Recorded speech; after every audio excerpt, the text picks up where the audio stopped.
welcome to Right Now Workshop Podcast, where you can write a book and change the world. I'm your host, Kitty Bucholtz, and this is episode 292, Writing About Real Charities for Podcasthon, an interview with Bonnie DePue, coming to you on Saturday, March 22nd, 2025. It's been 2 years since we last talked, and I'll explain why the absence happened and how and all of that in the next episode. But first, hello, welcome back to both of us. We're together again. I'm so happy. The reason I was finally able to do all the things, it's a lot of things, to get the podcast back up and running again, is because this year I am participating in the third edition of Podcasthon. So for 1 week in the middle of March, more than 1,000 podcasts will highlight a charity of their choice. And today I am very happy to welcome back Bonnie DePue with CHUM Therapeutic Writing in Dansville, Michigan. If you're new to my show and you're listening because of Podcasthon, welcome. You'll enjoy getting to know Bonnie and CHUM during this episode. And just so that everybody knows, the episode and all of my podcast episodes are available on audio podcast apps and on my Kitty Bucholtz YouTube channel. And so if you're looking on YouTube, it's KITTYBU, that's B like boy, BUCHOLTZ. So the Kitty Bucholtz podcast channel has Right Now Workshop as one of the playlists. You can also learn more about CHUM at chumtherapy.net, and lots more to come about that. If you're a writer and you're happy to see that I'm finally back with the Right Now Workshop podcast, thank you so much for being here. Hopefully this is the beginning of the next half of our relationship. Bonnie and I will be talking later on in the episode about how to add real life charities into your fiction to add an extra fun element to your books. So listen for that. And also, if you are part of a charity yourself, listen for all the different kinds of fun ideas that Bonnie has come up with over the many years on ways to raise funds throughout the year in ways that are fun and don't sound like we need more money, please send more money. So it's super duper fun. It's a little bit long because Bonnie and I, first of all, we both love to talk. So there's that. Why would a person who loves to talk be a podcaster? How can I do shorter episodes? That's the real question. But also when the two of us start talking about CHUM and all the horses and this and that horses and the more this and that horses, like I just sort of forget to tell her that we probably should stop talking and bring an end to the episode. So apologies, only not, because I think you're going to have a really good time. So enjoy the show. Here's Bonnie. Hello and welcome to Bonnie DePue. First of all, let me just stop talking and say hello and welcome. Hi, Kitty. How are you? I am good. I am good. And let me finish introducing you. Bonnie is an occupational therapist and the founder of CHUM Therapeutic Writing and pretty much the head of all things CHUM. I think those are all of your titles. Yeah, sort of, yeah. Mom, grandma, wife, sister. Oh, right. All of I those forget. things, yeah. There's other things that we do in lives besides our little world. Yes, and in multiple fact, hats. yes, all the hats. And in fact, whose sister might you be? Your sister, sweetie. You're my big sister. So I grew up, I had a big sister and a little sister, and I'm going to be 57 years old in 2 weeks. And I still have a big sister and a little sister. That's just who they are in my life. So, and I'm very excited. So, as I've mentioned in the intro to the podcast, this is Podcasthon Week, the third annual, something started by a group of French people 3 years ago, whatever that year that was. I think, I'm not going to do the math, 2023, I think it was. And they just wanted to raise awareness for charities at that time in France. And then they got more people and more people. And so their whole point is to raise awareness for charities all over the world. And there's almost 1,700 podcasts that are going to have some sort of episode this week that is talking about that podcaster's favorite charity. So I have two, but you're my favorite. So Bonnie, tell us a little bit more about CHUM Therapeutic Writing, and at some point we need to talk about where you're at and whose pictures are above your head. Okay. Thank you for having me. This is very exciting to be one of 1,700, which in the worldwide number of nonprofits out there, this is a very cool thing. This is a very cool thing. So, yes, I founded CHUM 26 years ago. Wow. And yeah, I've been doing this for 45 years, but after spending almost 20 at another facility, God just led us to, why aren't you doing this in your backyard? And so CHUM grew to, we have this is our slow period during the winter, and that's 100 riders. So when we peak, it's about 150 riders a week. And we run year round. We are in Michigan, and we are really blessed to have a heated indoor arena and an outdoor arena to use when the weather permits. So we are a year-round program. And we serve individuals between 14 months and 84 or ish. It's not like there's a cutoff at 84, but that is my current oldest student is 84.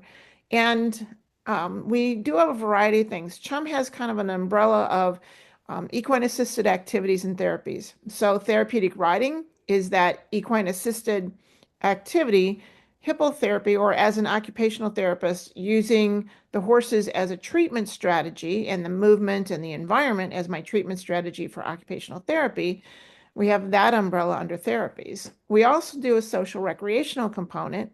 So our program is an integrated program. It allows individuals to not be selected out into their own group of population based on a disability. Here, families can ride together, parents can ride with their kids. It provides an opportunity for some of my riders who've been here a long time, who are independent, maybe walk, trot, canter kids with a disability, who are now role playing and becoming the role model for a kid who doesn't have a disability, who doesn't know how to ride. So now they're Wow. helping teach them. What a great role reversal is that? That's just really cool. So that's kind of the scope of what we do. We have two outreaches that we do. We have one up north. Up north in Michigan is in the Upper Peninsula. So it's about 10 hours from here. And then we do an outreach in southern Indiana, which is about 7 hours or so, depending on if I'm hauling horses, um, in an area of southern Indiana where they don't have a lot of services available to kids with disabilities. So that's kind of our scope of what we do. It's kind of big and Wow, it's a it lot is of big. fun. Yeah. Yeah, it's a Oh lot my of fun. goodness. So why we do what we do, God kind of led me to this place. And it was, I've been a horse person, horse crazy my whole life, you know. Mom was kind of hoping that it would go away and it didn't. And I think Dad was really hoping it'd go away and it didn't. And it turned into the great honor of being part of someone's life where you can bring your passion. For me, it's the horses, to help others heal. Whether it's getting stronger after an accident. So I see a lot of adults with traumatic brain injury, or I have adults with multiple sclerosis, various accidents and orthopedic stuff. But I also have kids who are born with a variety of issues and kids who acquired issues after birth. And in that, you have the opportunity to see things that are first for some of these guys. So maybe first word isn't mom necessarily, but it's Max, because Max is the horse that is the love of that child. You know, I have parents who say, you know, they weren't feeling good yesterday, but they weren't missing today's horseback riding at all. So we're here. Um, and parents sometimes use us as a, you know, if you want to ride this week, you better get your homework done. And suddenly they get highly motivated because the riding is the motivator. Yeah. Now, even though I might be doing therapy then with some of my students, they still call it horseback riding. So they don't want to talk about it being therapy. They don't really thrill when I talk to parents about the therapy that I'm doing. They're like, Miss Bonnie, that's too much therapy talk. Oh, okay, sorry, let's get back to riding, you know. So even though I'm not teaching writing in a therapy moment, we can use that activity to help promote goals for them. I have adults who maybe used to ride and then life happened, accidents, illnesses, whatever, and they just want to get back and ride again. I have a lady right now who our big goal is that this spring I'm going to take her on her first trail ride in a very, very long time. And so that's a huge thing to pull back and get something back that you love. I don't know that people always think about the cycle of life where you start out needing everything from people. And unfortunately, a lot of times you end in that same cycle. And so to be able to hold on to that autonomy, that independence, that joy of life by doing something as simple as going on a trail ride, that Yeah. is so cool. So that is, I So love what we do. So yeah, wow. So I'm just thinking about the last part that you had. I'm not at end of life as far as I know, but but I'm just thinking, are you saying that maybe a 80-year-old woman who has to walk with a walker or sometimes with a wheelchair could actually still be horseback riding? absolutely. So Wow. we have a ramp.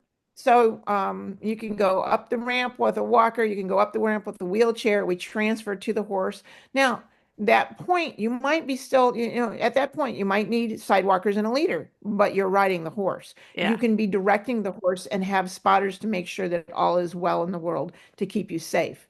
So we have all the safety protocols in place. Helmets are mandatory. It's like you don't get to play cowboy and everybody wears a helmet, including me, because nobody wants to relearn those things they learned a long time ago and start all over. Yeah. So yeah, we're big into helmets. And then um, we have really, really special trained horses for this. Not every horse can be a therapy horse. There's a lot of places where um, training needs to go farther than what they have. We have a high bar for our horses, and we have been really blessed by the horses we have, but those horses meet that bar. We are lucky that having this at my home means I can do the training on the horses. So if I'm in a place where I can take youngsters and bring them along in the program and make them a lifelong therapy horse versus getting a lot of retirees who have their own world of issues themselves and hope to pull a good therapy horse out of that. I have horses who can be here for their whole lives. Max, my oldest right now, Max is 24 this year. Oh, He's been wow. with me since he's 5. And so his whole life has been a therapy horse. Now, because the program's integrated, not everybody's led around and has sidewalkers. I have walk, trot, canter kids. I have kids and adults that are working on dressage, maybe a little jumping, maybe some speed stuff like some barrel racing, stuff like that. We show between 20 and 40 kids and adults every year. So we participate in horse shows. We go to parades. We take horses visiting. So we've been to nursing homes. We've been to the hospitals. We've been to a variety of Horses. places. I'm sorry. Um, You take horses to nursing homes and hospitals. well, think I about the mean, nursing clearly homes. the If you outside, can but just bring back some cool old memories for some of these guys. right. Man, I remember when we had horses on the farm and I used to jump on, and I get these cool stories coming from these folks, right? And it just sparks some life. Yeah. Hospital, yes, we've taken the horse to a hospital on a couple of rare occasions and we had special permission to do so Yeah. because I had patients of mine that were patients in the hospital and they got to see their horse. So that was really cool. Wow. Um, and then, yeah, it's just thinking out of the box. I mean, there was a day we had at one point years and years and years ago, I was with a program when they got asked to provide horses for a high school play. And everybody's like, Bonnie, are you crazy? And I'm like, if this can be done safely, this could be really cool. And I said, it was Cinderella, the play. And I said, well, you can't put a horse on stage with a carriage. There's no room. But a pony and a cart could be done. Needless to say, it was spectacular. There was a lot of interesting small challenges and a couple of little hurdles along the way. We had to be at every practice that they did, every rehearsal. But in the end, the horses got a standing ovation. It was really cool. Nice. So, Wow. the things we do. Yeah. So I know So, that thinking outside of the box is a big thing for you as a person as well as for CHUM as an organization. And you're a 501c3 charity in the US. So when people donate to you, yeah. it's a tax deduction. So hint hint anybody who's listening, this is a great place for you to put a little of extra um not just extra money, but like it's really great to put something that has weight to it behind where your heart is. And a lot of times, like for me, I don't live there. So a lot of times it's just going to be money. But when I'm there, like then I can be sometimes volunteering, which I'm not there very often, but and that has its own rewards. Tell us a little bit about the volunteers. Well, and as you said, giving comes in a lot of shapes and styles. So, and for a lot of reasons. And it's not most of the time it's not primarily a tax deduction thing. People really truly do. I think most people have an inherent desire to be part of something, whether it's something big, something not so big. Here, we're very, in terms of financial status, very grassroots, very, very much nonprofit, because it's just this program. It's not a nationwide something or other. But you're affecting an awful lot of people here, whether it's the volunteers, whether it's the interns, So volunteers can come from the court mandated community service. They can come from the community. I have retirees who volunteer here who say, it does make me get up and have to go walk every day to come walk around the barn with the horses. And I get to play with the kids doing it. So there's that. People volunteer just to come to our special events. So I have people who come and spend the day helping decorate the hall we just had our big spring dinner, and we can talk about that in a bit. But we spend the whole day cooking and decorating for that huge ticketed dinner event. And some people come just for that one thing. That's their big thing every year. They want to come help with that, or they come help with, the Christmas. We have a family who brings Santa with them every year, and we decorate the indoor arena up. We have our buggies all decorated. There's lights and Christmas blow-ups and Christmas trees, and there's activities in the silent auction and tons of fun and things for the kids to do. Pictures with the horses with their Santa hats on and the whole nine yards. And we have volunteers who just want to volunteer for those kinds of events. Then we have the volunteers who want to be in the barn.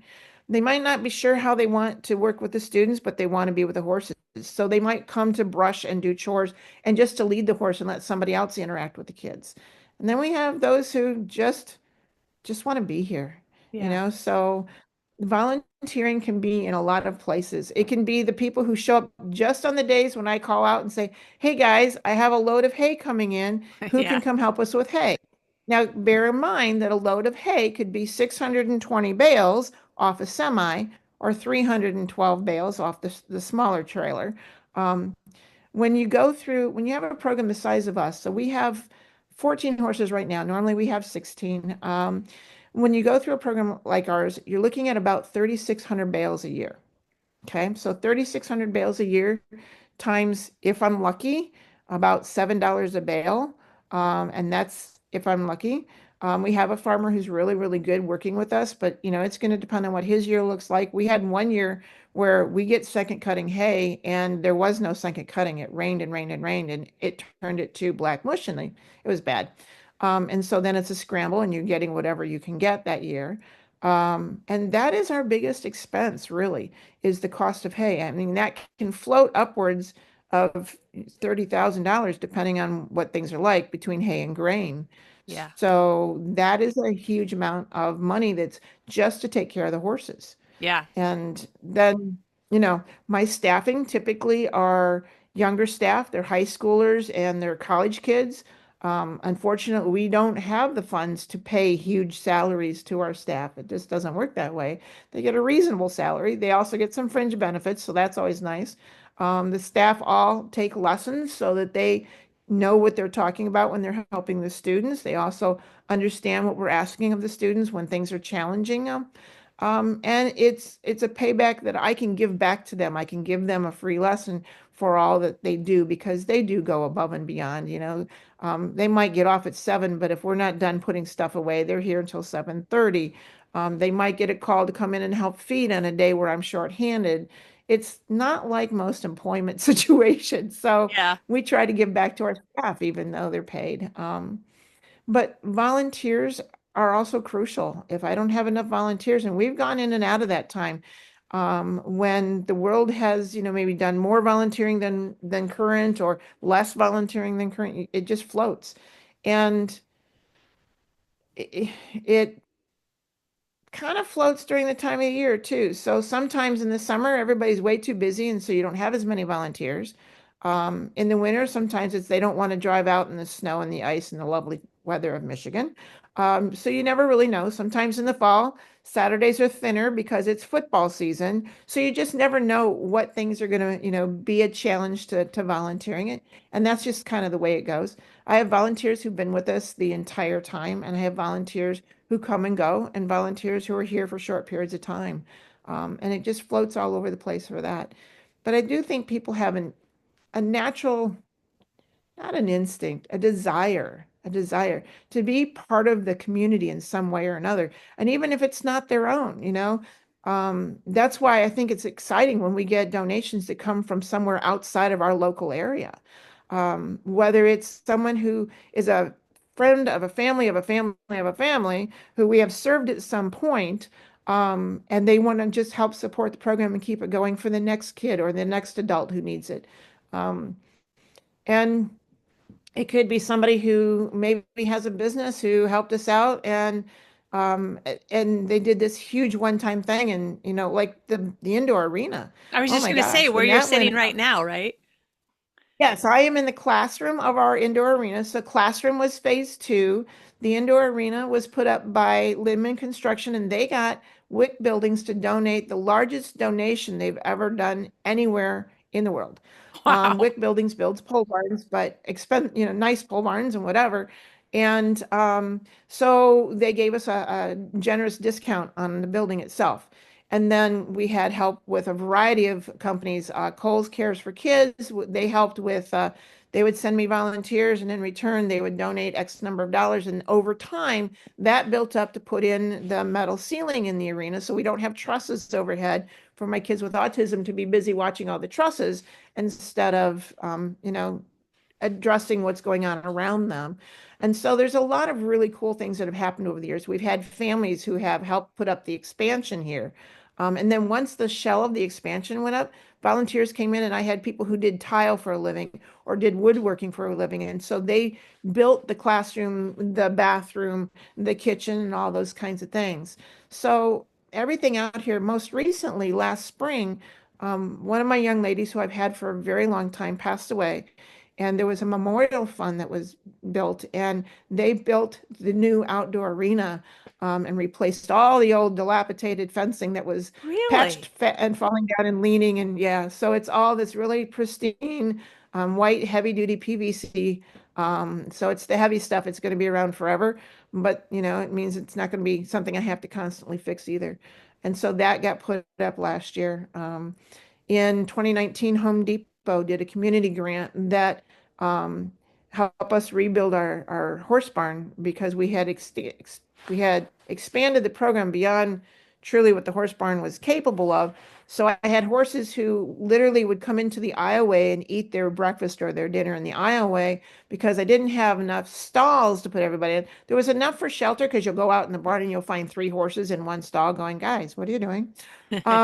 Because they're in and out stalls, they're kind of run-in stalls. Yeah. But at that time, the extra horses stood in the aisleway, and so a lot of cool prayer and stuff that happened, and that donation came through, and we were able to rebuild the horse barn so that we have 16 stalls, and it's really a much healthier horse barn, a much safer horse barn for everybody. And with the idea too that someday, should I ever decide that I'm going to retire, and I don't know why I do that, because people who retire say they're busier than they were when they're working, and I don't have any extra time to be Yeah. busier than I am now. So, no, I'm good. But they tease that I'm going to be 85 in the arena going, everybody trot. Yeah. I'm like, I Yeah. don't talk like that. But anyway, um, it does make the barn prepared for the next person who then becomes my barn manager in a safer environment as well. Yeah. So it's those kinds of things that the funding comes to help. It's to keep the program going, keep it growing, keep it serving people. Um, as I said, we serve the age range from, toddlers through seniors, but we also have individuals who come from all over. So we work with Michigan Youth Challenge Academy. We actually wrote this huge, wonderful manuscript that I want to get published on our research of five years worth of data, looking at these kids. So the Michigan Youth Challenge Academy is kids that are 16 to 18 years old. They've either been bumped out of school, quit school, whatever. They've had some serious issues.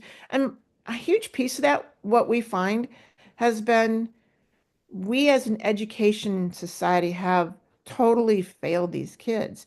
They didn't fail us. They're not broken, although they've been told their whole lives that they're broken and that they're failures, that they're non-compliant, that they're blah, blah, blah. And truly, most of these kids, they will tell you, I'd rather be kicked out of class than to be made to feel stupid one more time in Yeah. front of my peers. So being thought as the dumb, they'd rather be kicked out as the bad kid than to be thought as the dumb kid. Yeah. You know, that's who would want that, right? And so you can't fake it by the time you hit high school now. So now they can't fake their way through and they don't get just passed on. So now they're, getting booted or whatever. The Michigan Youth Challenge Academy is a military model school. It's on the VA campus. And we partnered with them in 2016 to bring twice a year. I get two groups of kids. So I'll get a group of 12 kids. And actually, my cadets start Friday for this term. Oh, wow. Um, and they're new group every time they start. And I will tell you, sometimes the first day, um, you've got a lot of flat affect. There's just no smiles, there's no excitement, there's no, and so you say, okay, what are you guys looking forward to? What's your future look like? And they'll go, get through today without getting in trouble, ma'am. Okay, I got some work to do. They don't even they can't conceive of a future because they've been told that they don't get one. They're not worthy of one. There isn't one waiting for them. They've been told that for so long, they believe it. Yeah. And so I only get them for 10 weeks. And every week we talk about you have to give me your happy thought of the last week. And the happy thought could be I didn't punch the kid that I wanted to punch. If that's your happy thought, that's progress. I'm good with that. Yeah. If it's I surprised myself and I got a D plus instead of an E on an assignment. Totally cool. You take them home because they're still thinking that they need a victory has to be something huge and monumental and newsworthy and going to be on CNN. And that's a victory. That's not a victory. Every little thing is a victory. Yeah. And so we have a lot of talk about leadership. Here's your chance to be a leader. You can be a leader of one, you and this horse. And the horse needs a leader or he becomes the leader. So pick Yeah. one. Mm. And what kind of leader do you want to be? Do you want to be the leader who bullies everybody and forces them to follow him because they have to, and nobody wants to be there? Or do you want to be the leader that's so busy building others up that everybody gravitates towards them? They want to be with this person because he's so busy making sure everybody else shines. That's the great leader out there. And so be busy making your horse shine. And that's the beginning. And then by week 10, and we go through an awful lot of stuff in 10 short weeks, those kids come together. Now there's two groups now. I'll take 12 kids, split them into two groups of six. Six kids work, and they're working off their writing because there's no funding coming. Um, they can't pay for the kids based on the government rules because if this isn't something they can go home with, then they can't pay for it, Mm. which is kind of weird because they do go home with stuff. They just don't go home with the horse. But Yeah. that's just the way that's designed. So we have self-scholarship these kids all these years. And occasionally I get a funder to help with that, but it just means too much to me. These kids are amazing. So by week 10, they have not only learned to ride, they've come together as a group. They're no longer barking at one or the other because you're Yeah. in my way and you got to make your horse do this. And why aren't you, that's gone. They have become a team and they finish up with a drill team performance as their graduation after 10 short weeks of riding. Sorry. It's so cool. It is so cool. And at the end, there's like group hugs, and they're like, Miss Bonnie, you've changed my life. So anyway, we did these, and I didn't. I didn't change their life. It's just about what happens here in this barn is Yeah. so monumental. So that was what the whole research project was looking at. We're looking at, okay, what's happening with these kids? Are there fewer instances of aggression? Are their grades getting better? What's their social skills like? How do they feel about themselves? Yeah. The manuscript is amazing. And unfortunately, my young my intern who is helping with the manuscript, she was the primary author on it because that was part of her capstone project. Um, and life got busy when she graduated and it didn't get tweaked like it needed to be tweaked. So it's sitting here and it needs to be done. So that's on my list of many things to do is to still get that published. Yeah. Um, because it's amazing looking at the changes in these guys. I have kids whose first steps happened with riding. Um, that's what people are funding. It's when you've got a kid who is still in a car seat carrier because he's not acting out on the world. The world acts upon him. He hasn't figured out that he can do any of that. And the professionals around him that, doctors, neurologists are saying to mom, you're going to have to deal with this. This is what you have. And mom's like, I'm not willing to settle for that. And our comment is, if you haven't had a conversation with God and he told you that, then you don't know that. Yeah. And so our job is to just keep opening doors. They'll show us which ones they're ready to go through. Yeah. That same kid, after mom had that frustrating conversation with a professional, came and I said, just come to the barn. We'll get him on a horse. We'll talk. We'll work through this. And I said, what has changed since he started rotting? And she started listing all these things that happened just since he started rotting. And I think at that point it had been like 6, 7, 8 weeks, something like that, that he'd been That's not rotting. very All long. these cool changes have happened. And he started doing things where he would start interacting upon the world based on a lot on what the sensory was giving the horse was giving him in terms of sensory input and all the visual input and all the activities that we were doing with him. And when he stopped riding, because they got busy with a lot of other things, she had a couple more kids, and um, he's walking. He's able to sword fight with his cousins. He's able to be a boy doing amazing things. He will always have challenges, but he is not in a little carrier waiting for the world to act upon him because this was all there was going to be. Wow. We were part of that. Yeah. And so a funder then becomes part of that. You know, you can say that I'm part of a program that made these changes in this kid's life. That's, I think, why people choose to fund certain things. Yeah. There's a connection there, a life, an emotional connection. There's something there. So you might hear about horseback riding for kids with disabilities in a movie. There's a few out there, quite a few actually. And then there's books that have used this, Hello, as writers. their favorite charity. Hey, um, or have used that as the story is surrounded in that facility. You and I have talked. There's a series that I'd someday hope to write when I'm old and have nothing else to do because I can't find the time now. That would be a fun series talking about um, from the horse's viewpoint. So say, Jack comes back to the barn and he's all grumpy and they're like, "What's up with you?" And he's like, "Oh, I had this kid." And then the other horses talking about things like the fruits of the spirit and Jack, do you understand that this is why this kid is, or this is where he feel, and why this is maybe why he was feeling this way today, or whatever, and helping Jack see it through eyes that are filtered better with the fruits of the spirit versus our worldly knee gut reaction is to not always be gracious and not always be kind. And how Yeah. can we turn that around?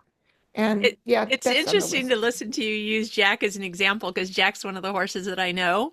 And he and I got into Yes. it a little bit, and I was like, "You have an attitude problem." And I'm sure he was thinking, "You have an attitude problem." But I was like, and I do not, it's like, I live in Sweden now, and if I talk to somebody who doesn't know English or feels uncomfortable with it and won't use it, because some of my friends told me that that's actually the case part of the time. Um, but then there's almost no communication, and I felt like that with Jack. It's hard, like, so I'm And sure Jack is that a funny people are guy. learning how to communicate with, basically another species, and Yeah. that's got to do something good inside your brain or your heart or something. Actually, it can open doors into talking to people because the species, the horses, don't talk back. They don't interrupt and go, "Well, you said," or "I remember when," or they don't bring up your past and they don't hold things over your head. And there's no strings attached, Yeah. except they want a carrot when you're done. But, short of that, Jack is a very beloved pony here. He is so loved. And yet he can be a pickle and a half. He is that kid who mom has just yelled at, and she turns her back, and he's rolling his eyes and he's mouthing things and he's not being very polite because he's that kid. He's Yeah. not a kid where passive parenting works. That's just not Jack. Um, he, he still thinks I've had Jack for 15 years, and Jack still thinks that he can be a bully to the people and put them under him because he's actually higher up in the herd, but I swear he has short man syndrome. And I'm not sure if I can say that, but he does. He's like, I might be little, but you go ahead and make me move off my feet. And yet, when it counts, I can have grand mal seizures happen on Jack. I can have emotional meltdowns happen on Jack. He doesn't Wow. care. We play amazing games. So we have everything with we play T-ball off the horses and we do squirt guns and silly string and we put hair clips in his mane and we do chalk painting on the horses, whatever. And Jack loves it all. He truly does he loves it all. He doesn't care to have you lead him around because he has a very big personal bubble. I mean, a very big personal bubble. So he does best if we drive him from behind. Oh. So his leader drives him from behind. Nobody's in his personal bubble, and he is a very happy boy. And he will take my medically fragile or my more challenging riders, and he doesn't care. He's just like, this is my job. He still likes to pick on us, but this is my job. So yeah, he's a funny guy. He's a funny guy. Oh my gosh. Now, You I bring him want around to. the ramp and you're not paying. Oh, sorry. I was just thinking the height difference you have in some of your horses. I'm like, how does that ramp work? I've been on it, but somehow it just always does. Because you have the pony size and you've had the thoroughbred size, and I don't know if anybody's taller than oh, what was that horse John always loved to ride? The thoroughbred, I think he was. Gunny? Gunny, yeah. Gunny? Do you have anybody who is Yeah, yeah. taller than Gunny was Gunny? an appendix horse, yeah. Actually, right now I have two. One is he's a ranch bred quarter horse, but he's a big tall guy. And then we have a Clydesdale Cross who is a big tall guy. We lost Juno in December, so he was Oh, also one of my big tall guys. He was a yeah. Trakehner Arab. Um, and so yeah, we have a huge variety. So I have four gypsies, three of which are pony height, and then And some of them Jack. are behind you in that photograph, right? Yes. Yeah. In the picture, let me look and see. We have Max is on your right. Serenity, the gypsy, is in the middle, and Mackenzie is on the left. And Mac is the big Clydesdale cross. So yeah, that's one of their silly pictures that they have. Nice. And we run our herd together as a herd. We don't separate them out. Everybody has different ideas about herd management, and ours our theory works here. So it might not work for everybody, but it works here. Yeah. Here, everybody runs together. They run together as a herd. They play together as a herd. They have spats together as a herd. Because when they're in the arena, I don't want to have two horses that are not hung out together, who don't have already figured out the hierarchy, that doesn't have an issue while I have students on them. Yeah. So to me, it's a risk management program where all the horses are together all the time. That way, whatever the hierarchy is, they've already established that. There's no issues in the barn that I have to worry about. I don't have to worry about if some student passes this horse too close, someone's going to get ornery Yeah. because that's not how we run things. Yeah. And so it does work really well. And the kids love it. They love to see the horses run around together and be silly. And it doesn't make for higher vet bills. A lot of people think, well, if you run that many horses together, and actually because the herd is very secure in who's who and who's where, and even if they shuffle a little bit within the herd, there's a very secure dynamic there that I just don't seem to have those. Thank goodness we have been really blessed, but we just don't have, a lot of herd injuries just because we run a bigger herd together. So. Yeah. You've mentioned several things that I wanted to make sure we made a very specific point about.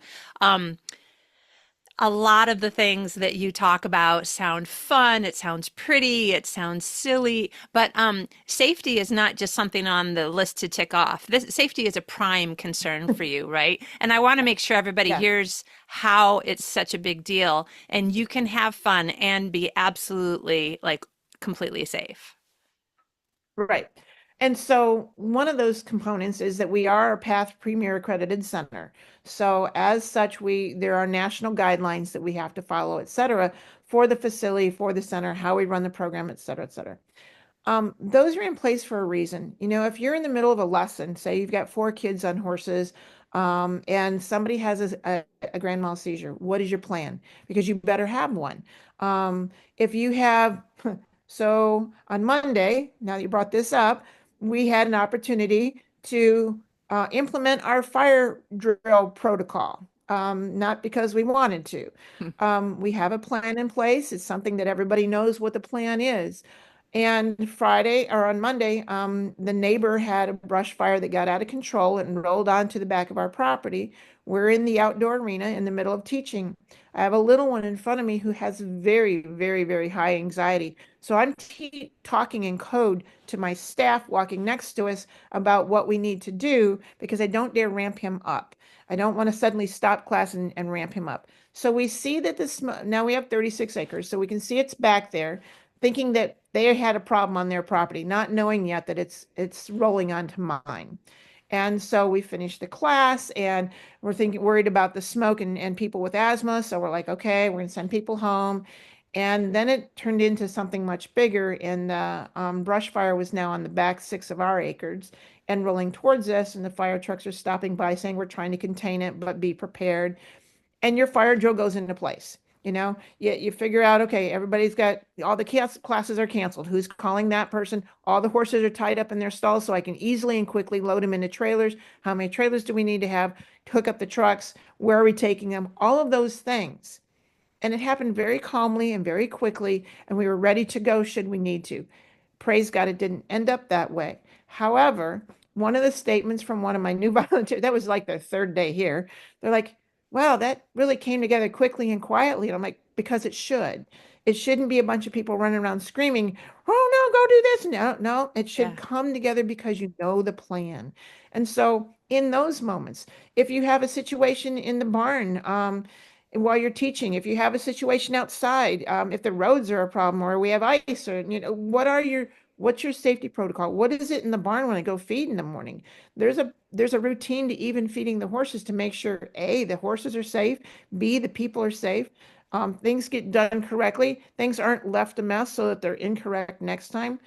The supplements that the horses need, did they get the right ones? Did they get somebody else's? There's all those little details are part of every single day. Yeah. But that's what keeps this program, praise God, we just don't have big issues, big emergencies, big problems because there is a plan in place for all of them, you know? Yeah. I don't have horses that are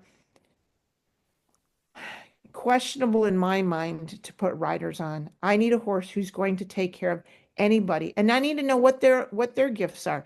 Some horses, if they're not ready for something, I need to know you don't ever get put in that place till you're good to go. For instance, Captain's fairly new to us, and he still worries about the sidewalkers being next to him because he's used to you're leading him or you're on him. But why are all these other people following me around? Should I be worried? And what are they up to? So that's where Captain's at. So Yeah. right now he's plugged in at where he's at, and then our training continues with him without our riders on, with us on, until I think he's ready to go. And that could take a long time. I'm not into 30-day wonders. I want the horses good to go into their job, whatever it is at that time. There Yeah. are other horses. I used to have a horse. Now Bo's not here with us anymore, but we do a lot of bubble wands and stuff in the summer. The kids love to blow bubbles, and there's a lot of therapy there. You're working on respiratory flow and volume. You're working on, hand-eye coordination, getting the wand where it needs to be, all those kinds of things. You might be working on range of motion with shoulders and having them just wave, whatever it is. And it's fun. So the fun part is what the kids key in on and I key in on the other stuff. But Bo, I think at one point might have had a bubble pop close to his eye because all of a sudden he decided he doesn't like bubble wands anymore. I don't want to do bubbles anymore. So we just knew that if we had riders on Bo, they chose another. He'd do squirt guns all day long. Don't do bubbles. So we just knew that. And you didn't have to push that. It wasn't like I had to make him get over it.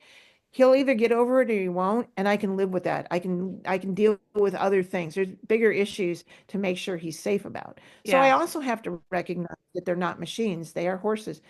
And you have days when they come in and someone comes in really ornery. I'm like, I don't know what your deal is. I'm not in charge of the weather, and I'm sorry if it's disappointing you. But if your grumpy is going to stay, then I'll let you have the day off because I can't deal with your grumpy in the barn while I'm trying. And I'll tell you, I have certain populations of kids, especially, that will pull you out. They will call you out if you're faking it as a person. They read right through you. Horses are really good at that. They read through the false bravado. They read through stuff. Now, a lot of people think, oh, yeah, they'll be afraid because I'm afraid. That's not always true. It depends on the experience your horse has. Mm. They do read that. They can ramp up with that if you don't help them. But all of our horses have gone through training specific for things like that. And so I can have a terrified rider, and the horse is like, I got you. You're all good. I'm not worried about this. Um, if they ramp up with emotions, it's okay. The horses are going to stand there and go, "Yep, he's having a rough day. It's all good." But I also have to know which horses sometimes just aren't a good mix. I can put someone on a horse, and the horse isn't doing anything wrong per se, but you can tell by his expressions that he's not particularly happy with this person. And so it might just be that there's a personality clash there. Yeah. And I'll look at the staff and go, okay, don't let me do this twice. Put it on the board that I don't put this person with this horse again because they're just not a good mix right now. Yeah. They might be in 2 months, but they aren't right now. And that's okay too. And So so part much of of what, managing everything is also managing the horses. yeah, I was just going to And what say, are so much of what you're talking about is exactly what managers in a workplace have to deal with. You just have what happens to be two different species, but you figured out how to manage them all and treat them yeah, respectfully. And yeah, yeah, yeah. And again, when people look to funding, oftentimes I think they're looking for what is the character of the company, the program, the nonprofit. What is the character of that company? yeah, And I hope that people see the character here is right out front. This is who we are, what we believe. When I have new parents come with new students, especially kids, teen kids for volunteering, and I've had a lot more teens with anxiety, depression issues who come and volunteer who change so much. It's so cool to watch them. So therapy isn't just for the kids on the horses. Oftentimes and I'll have adults tell me, this is my therapy. This is what keeps me sane is to come here once a week, each week. And that's very cool. Um, but to see these teens change, and I'll tell the parents right off, the one thing I can tell you is that here they'll be loved on and they'll be safe. They won't get exposed to things that they shouldn't get exposed to. The worst that happens around here is every now and then I need to rein in the sarcasm with some of my staff. It's like, all right, you guys, that's enough sarcasm. And there's just certain things like every now and then there'll be somebody who's really, ramped up on some show or some song that just doesn't match the character of the program. And I'll say, well, you can chat about that another time. Let's focus on this, yeah, because I need to be sure that the character of the program is always evident to the parents who are trusting me with their children or yeah, the spouses or the loved ones who come who are trusting me with their family members. It's very important to me that that's the case, that we are who we say we are and that people feel safe and they feel loved here, yeah, that they feel lifted up here. yeah, Um, we're not here just to serve those people. We're here because we love them and we feel honored to be part of their lives. I'm Kitty, in 45 years, I've lost so many students over the years. It's not unusual to lose someone about every 16, 18 months, every couple of years, to lose one of our family members, whether it's a client of mine or one of their families, or because here we're all family. We're not, I'm not very good at that whole the bottom line thing yeah, as a business. I have to attend to that. But what people see needs to be, we are your community, we are your family. We'll be here in whatever way we can for you as needed. And that works both ways because when we need something like the fire on Monday, we had people wanting to bring their horse trailer. I'm like, okay, I don't need a flood of horse trailers get in the way of the fire trucks that I really need here. yeah, But it's that community of need that we all try to fill for each other. Um, and so I want them to feel safe. I want them to feel like this is a place where they can shine.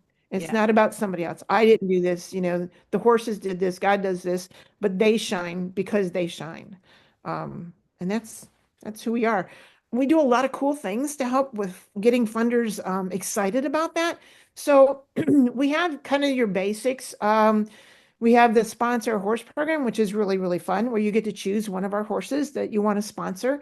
And you can do a one-time sponsor, like 1 month, or you can do an annual sponsorship where you pay for that horse, or at least part of his sponsorship, even a piece of that for a year. So maybe you pay part of it every month, or one lump sum for a year just to sponsor that horse's cost for the year. Um, And then we have our spring dinner. That is our ticketed dinner event. It is so much fun.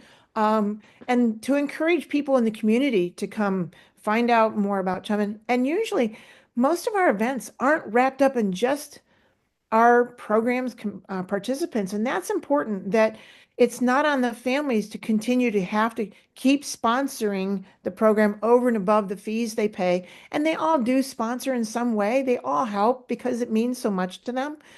Even families that we have scholarshiped, dad will show up. He might have lost his job, but he'll show up with a chainsaw and some guys and they'll help cut wood that we use to heat the barn. Or they'll come do hay when it's 80 degrees and 110 in the barn and they'll unload that 600 bales.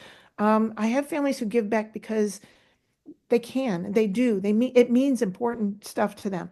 However, there are also people in the community who want to be part of this, but they don't have the time to come out and walk. They don't really do horses. They like the idea, but it's not their cup of tea to spend their time on, except maybe to decorate the arena for something, but those kinds of things. And so the spring dinner, yes, it's a fundraiser, but it's important to me that they get their money's worth out of that fundraiser, if that makes sense. So one of our dads is Chef Jeff, but he's also a band.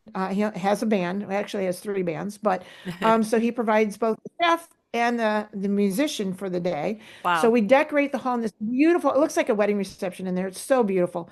And then the evening is this huge buffet. The buffet is there because I'm this person who I'm finicky as a eater.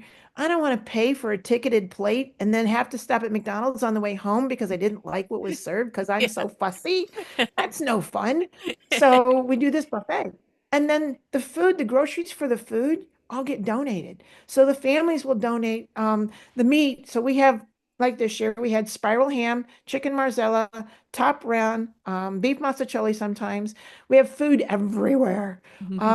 And I want people to really enjoy that. So there wasn't like we had to pay for all that food. It all gets donated. So that's all part and parcel of how those funds then become a fundraiser and we don't spend it all. So people donate prizes for the auction. So we have a live auction and a silent auction.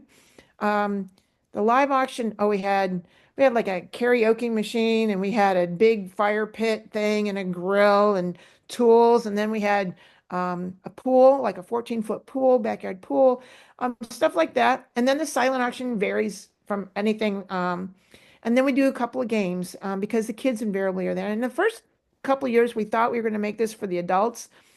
But these days, it's so hard for families to find a sitter and to step away. And then our families with kids with disabilities, it's even that much harder. So we're like, bring the kids. It's good. So we have a couple of games. So we do a game where there's like 30 balloons, only 30, or some years it's 50, depending on what I have and how many people are there and all that sort of stuff. And inside each balloon is a piece of paper that says what you've won. You get to buy a balloon for $30. You put your name on the tag on the balloon. And then throughout the night, we'll grab a handful of balloons, bring 6 balloons up, call out whose balloon they are. They come up and pop it to see what they won.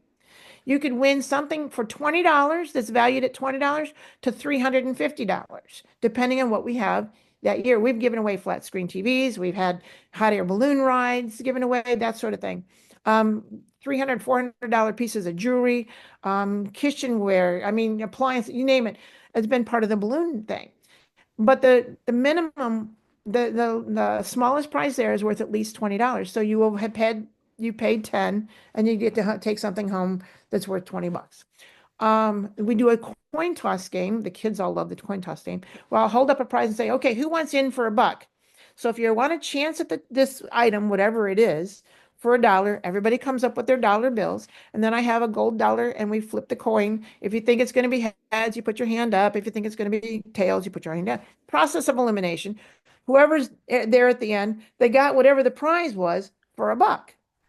So, and the kids love that. That's probably the favorite one. I So, bet. and then the band plays, so that's our big spring dinner thing. Yeah. So that's kind of your typical, dinner event. I'm hoping it's more fun than typical. I'd like to think that it's No, pretty it doesn't outstanding. sound We like your have a lot of typical dinner event. It's a Well, lot of fun. you have, And then we yeah. do some horse shows.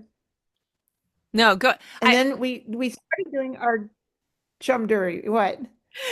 I think that we might be talking over each other. I may or may not be able to edit this out, but I just wanted to tell you that I can't believe we've been talking for almost an hour, and I know there's a ton of stuff Oh we my. still haven't said, but we probably should at least like go towards the idea of wrapping it up. So let me just see if I can summarize some of the things that we've talked about, and then maybe we'll just add one or two more things that we don't want to forget. So basically, in my mind, there maybe isn't a typical charity. I think a lot of people, I know I often, when somebody says charity, I think American Heart Association. You send money, that's it. That's all there is to it.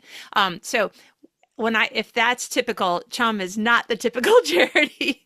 There's a lot more fun to be involved in, a lot more well, depending on what your heart is interested in. My heart is interested in a lot of the things that CHUM does and what it stands for, and so I really enjoy being a participant in it whenever I can. It's all about safety.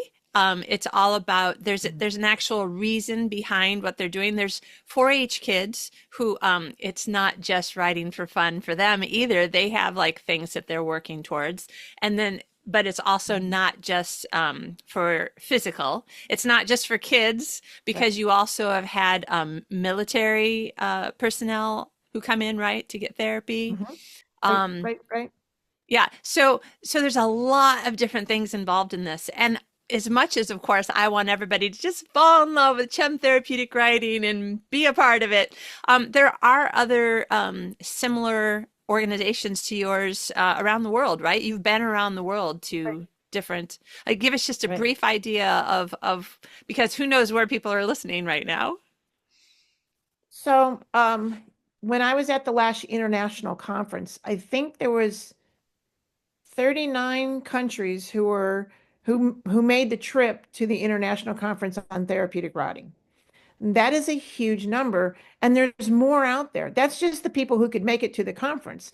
And there are places that it never dawned on me, oh, you have a therapeutic riding program in that country. And I don't know why I didn't think about it. Maybe I don't think of that as like how many horses do you have or what, what's available. And you just don't think about those things. So yeah, check in your country. I know there's the HETI, which is the International HETI. It's the International Horses. I don't remember what it stands for. I'm sorry. But for therapeutic riding, RDI is the Riding for Disabled International. A lot of countries go under the RDI heading. PATH International is the Professional Association of Therapeutic Horsemanship in the US and beyond, because that's an international organization as well. And so they could tell you who's doing what in your area.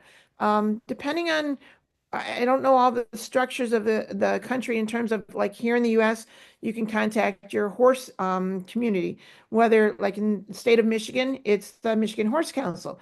They could tell you. 4-H, they could tell you. So there's a lot of, whatever your horse associations are in your country, because the horses people don't really think about this, but the horses are part of the national economy, depending on the country as to what part of that economy. They're fairly large, more so than most people realize. I think they're 11th in the state of Michigan as part of Michigan's economy, Wow. which most people don't realize. And so most of those governing agencies would have an idea of where is their therapeutic riding.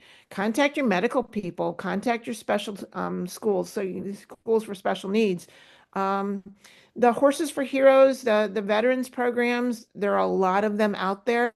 So contacting whatever the VA or whatever would be the equivalent of the Veterans Administration in that country to see what's available there. Also working with our firemen, our first responders who oftentimes see a lot of traumatic things that it just helps them process through those things because the horse doesn't talk back and he lets you do whatever. And the number of times that somebody's cried on one of the horse's shoulders just is one more moment of healing here.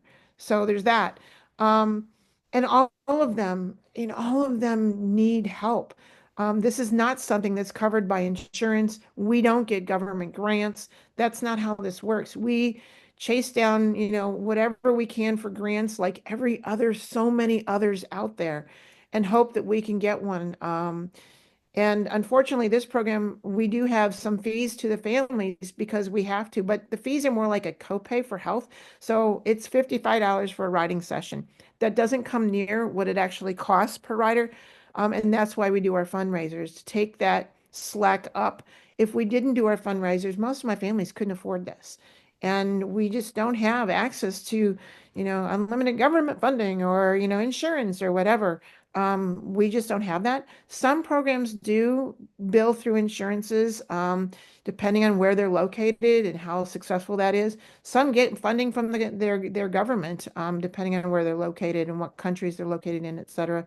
So you just have to look around and see who needs your help in what way, and whether you just check in with them and say, "Hey, we appreciate you." That means the world to people who serve others.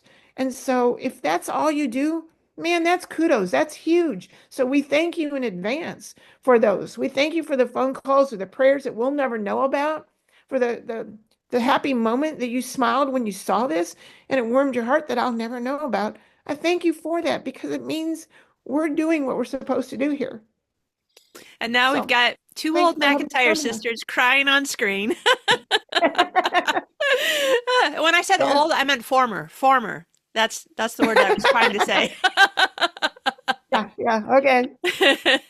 So, um, and for also, CHUM, if they're interested, I just wanted to say, in because this is a Right Now Workshop podcast, for Mhm. writers who are still listening and you're like, this is so cool, what can I do? I mean, you and I were talking before we hit the record button about all the books and movies and TV shows and all sorts of things where it becomes a small or a big part of the storyline, of the plot. And that makes people interested in something that they haven't maybe heard of before, or they're just more interested than ever. Today's the day that they're going to find out more about it. So, uh, Yeah, yeah. I don't want to suggest that people should contact you to ask about, can you tell me more about this? Because I'm going to put it in my book. But But that's welcome, so welcome. I love to share what we do. I love to teach. So that's so welcome. And we do get that. We do get that. I get a lot of calls from others in other countries, even. How do you do this? How do you handle that? I love doing that. And any opportunity to mentor others to do what makes me so happy is such a cool opportunity. So yeah, people can email me. Probably calling me is not the best because I'm usually busy teaching, so I won't pick up. yeah, You're welcome to text me, but email is usually good. If you go to our website at chumtherapy.net, that is a place where you can also contact us. There's also a PayPal donate button on the website. We also do Venmo. If you Facebook, we have a Facebook page under Chum Therapeutic Riding, at which we also have the Venmo code and we have the PayPal button there. But more importantly, you get to know us more. You get to see pictures of our horses and hear the stories of just what happens here. And I'll tell you, they're not all like woohoo. Like Monday's story was, it was woohoo, but it started out a little scary and we had a little fire issue, but we're all good now. And it just gives you an opportunity to see more about who we are. But I would love to share any chance that you never know when you write your books, Kitty, it's you'll never know who's touched in what way and how. It could be you brought up a memory to the surface they've forgotten about that brought them great joy. It could be you helped them work through something and you never knew that. It could be you made them braver today than they were yesterday. You have no idea how you touch people, and I don't have to know how I touch people. I just keep doing it. yeah, And and every now and then it comes back, whether it's the writer I haven't seen in 10 years who came to see me because they wanted to show me where they're at now. That was so cool. Whether it's amazing. people who just call me out of the blue. Hey, I was one of your cadets and I was really struggling, but I wanted you to know I just finished college and I'm blah, blah, blah, blah, blah. And I'm just like, that is so cool. That is so cool. So yeah, Right. those are how you Yeah. get hold of us. Wow. And you can choose to help online for any of our fundraisers. You can choose to just, send a check. And maybe you can put up our address at the end there with a Yeah. little type it in kind of thing. Um, but we would love to hear from you. Absolutely love to hear from you. I love getting those random emails from I have no idea where. And they're like, so how do you get a horse to do? Or I have this kid, or how do you do this fundraiser? Oh my gosh, I love doing that. Absolutely. That's awesome. Wow. Well, this has been super fun and really interesting and helpful. And now I'm thinking, okay, where can I put more of this stuff in my books? Because this is the kind of thing that I do love, especially because, some of my books are small town settings. And so there's a Hmm. whole readership that they like small town stuff, which often includes lots of animals. So, lots of Hmm. fun Hmm. ways that we can add it in there. And the thing that I like to do is I use your actual charity name because my books happen to be set in Michigan, or I could have somebody like go to Michigan or anyway, because in the most cases, if you're not saying anything negative, nobody, it's not a murder mystery, nobody died in the barn at Chum, like it's totally fine to use a real company's name Right. if it's positive, uplifting to that company. Yeah. Yeah. No, So I'm thrilled. Absolutely thrilled. So that's cool. awesome. And then of course you would want to hear about it if somebody added something like this to their book, right? Absolutely. Absolutely. Absolutely. Fantastic. And sometimes people just want to ask, well, I want to be clear on how I state this. So they want to get the semantics correct. When is it this or when is it that? And how do you say this? And those things. Or get the semantics correct from a therapy horse, because that's not always the same as just knowing your horse terminology isn't always the same as knowing how it's applied as a therapy horse. So you want to make sure that you're doing it. It's always funny when I'll have someone say, the kids, or they'll use terminology that they've seen on TV or whatever, and they'll go, "Oh my gosh, the horse just freaked out." And I'll turn around and the horse is just, he's playing with the dog. And I'm like, what do you mean by freaked out? Define that for me. Well, he blew his nose on the dog. Okay. So the horse was talking to the dog is not the same thing as freaking out. And so then we educate the kids. What do those terms mean? And how do you feel when? And it's just one more opportunity. So yeah, helping people get terminology right sometimes is a fun educational moment for us. So Awesome. Thank you so much for spending this time with us. I really appreciate it. And good luck with you're 2025. welcome. I'm sure it'll be full of blessings to everybody. And that wraps up this special episode as part of Podcasthon.